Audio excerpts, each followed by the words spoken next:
Hey all, my name is Paul Borosky and I am the owner of Quality Business Plan. And for this video, what I'd like to do is give you all some tips and tricks on how to write a pickleball club business plan. And this is part two. So the way the video is going to play out is first and foremost going to go ahead and give you a little bit of background about me, who I am, what I do, and why I do it. And then after that, we'll dive into some tips and tricks on pickleball club business plan writing. All right, let's get started. Real quick, a little bit about me. Again, Paul Borosky, doctoral candidate, MBA. I am a professional writer, specifically a business plan writer. So if y'all want to avoid all the fun and excitement of writing your own business plan, feel free to pick up the phone, give me a call, send me, text me, email. I would be delighted to help y'all with your business plan. I am also a business mentor as well as a business consultant. So my services range anywhere from helping y'all understand your financials to strategic planning, executing those strategic plans to optimizing your operations, all those wonderful things that a business consultant and a business mentor does, I do. And then finally, I am an adjunct professor and subject matter expert in both business and finance. So if you all have your business plan ready to go, but you need those pesky financial projections done, again, feel free to pick up the phone, give me a call, send me a text, send me an email. I'd be delighted to assist. And with that said, let's dive right back into it. And for tip number one, it is focused on the cover page or your title page. When I write a pickleball club business plan or any kind of business plan, to be quite honest, what I like to do is I like to make the title page simple, clean, yet presentable. So, and the way I accomplish this is I'll always put the company name right up top, and then I'll put the company logo right underneath.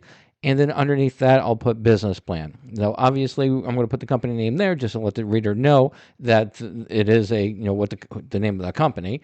And then the logo, that just, just brightens up the page. It adds a little bit of color, a little bit of design. And then for the business plan, I'd like to put that in there because you want to explicitly state which document this is. It's not your strategic plan, it's not your marketing plan. This is your business plan. So it sets the reader's expectations up front.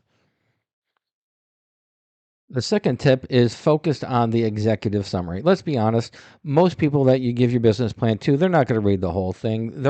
But you can take it to the bank that they are going to read your executive summary. So when you write your executive summary, you want to be able to convey an overreaching but brief explanation of what your business is going to do and how it's going to do it. But you want to make it succinct that it's going to be about a one page, no more than a page and a half, 2 pages. So the way that I'd like to structure my executive summaries is first what I'll do is I'll put a paragraph for the club summary. So it'll be a pickleball club summary, and in that summary, I'm going to convey, how many courts are going to be at the pickleball club, and if there's going to be concession stand, any live venues, so anything like that. I'm going to put the highlights of that information under the club summary. Under the target market, then I'm just going to explain where the target market is located.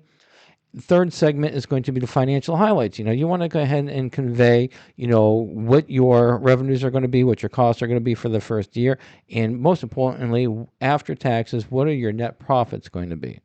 And then the final segment for the executive summary is going to be how much money do you need to get this party started and what do you expect the terms for the funding to be?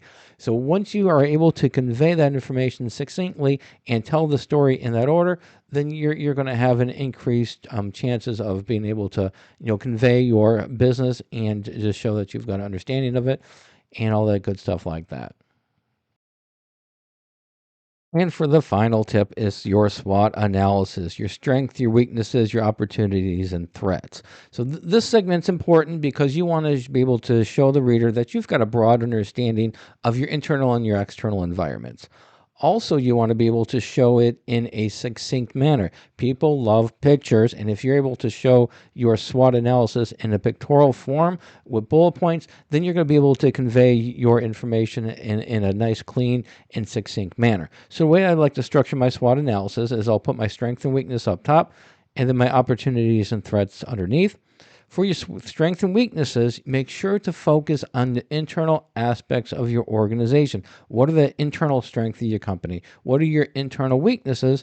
And then for your opportunities and threats, make sure to focus on your external environment, your information that's beyond your control. You can't control your competitors. You can't control, the appeal to a wide range of clientele. You can't control how people feel and think. So make sure you structure your strengths and weaknesses, your opportunities and threats in an understandable manner and also a correct manner as well. All right, hopefully this information was helpful. So let's go ahead and wrap it up and sum it up. In summary, if you are interested in purchasing my business plan template, it does come with a customizable Word document as well as a basic financial model that is customized for the industry. I also provide various tutorials. You can find my tutorials on this link right here. The tutorials just help you with the various aspects of the business plan template, completing them, and those tutorials can be accessed before or after you purchase the business plan template. Keep in mind there are some limitations to all my business plan templates. You do need Microsoft Word and Microsoft Excel in order to make edits. And also, if you have any questions, comments, or concerns before you purchase a business plan template, be delighted to have a great conversation with you. My contact information is right here. Pick up the phone, give me a call, send me a text, send me an email. We can have a great conversation. However, after you purchase my template, then I do not offer free phone support. If you want me to help you fill out that template, I do charge for the service. The service is there, it's mentoring, but like I said, I do charge for it. And then finally, if you do want to buy my business plan templates or check out the various templates that I have, the link is right here. And then finally, if you don't want to mess around with business plan templates, you don't want to mess around with tutorials, you just want a professional to write your business plan for you, or you just want a professional to do your financial projections, I would be delighted to do so. Pick up the phone, give me a call, send me a text, send me an email, or visit my prices page right here. And then finally, please subscribe to my channel. And that's it. Hopefully this was helpful. Go out, make a little bit of money, and have a great day. Thank you.